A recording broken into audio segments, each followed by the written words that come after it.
tujuan daripada pembentukan WBK, tujuan daripada untuk pencapaian WBK maupun WBPN, yang mana pelayanan, yang jelas peningkatan pelayanan dengan berbagai inovasi-inovasi yang nanti kita siapkan oleh Polres Depok Timur.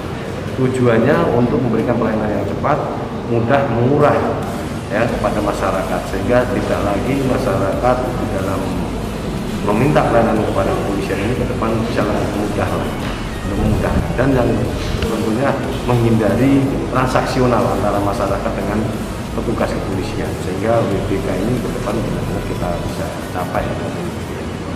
Nah, untuk menyukseskan program WBK ini Pak Kapolres, kira-kira fasilitas atau sarana apa yang sudah dilakukan? Ya, salah satu yang kita persiapkan tentunya SPKT, Sentra Pelayanan Kepolisian Terpadu, yang sudah kita persiapkan, di mana di situ bisa memberikan pelayanan secara terpadu kepada masyarakat berkaitan dengan pelayanan SKCK, pelayanan identifikasi, laporan pengaduan masyarakat maupun laporan pengaduan kepada personil kita yang melakukan pelanggaran. Jadi satu atap semuanya di situ. One gate system, begitu dia masuk di situ, persoalan selesai di situ. Termasuk laporan pengaduan masyarakat berkaitan dengan laporan polisi, juga selesai membuat laporan polisi, dilakukan pemeriksaan di ruangan itu juga, karena sudah kita siapkan semua fasilitasnya. Jadi dia sudah tidak lagi mondar-mandir ke reserse, ke intel.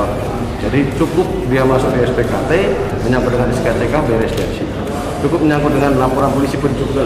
Contoh, ada dia mengalami penganiayaan, datang ke laporan polisi, piket serse juga di situ, laporan polisi diterima, piket serse di situ, keluar dari situ, tinggal tindak lanjutnya di Satreskrim.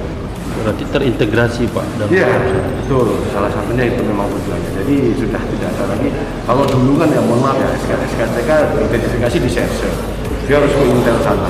Jadi cukup lumayan juga makan waktu. Kita udah memotong potong untuk waktu pelayanan cukup memangkas semuanya lah, termasuk untuk memudahkan. Dan fasilitas di situ juga sudah kita siapkan. Ada ruang menyusui, kemudian disabilitas kita juga perhatikan di sana. Kemudian mungkin kalau dia bawa anak-anak, kita siapkan juga tempat bermain. Jadi seperti itu.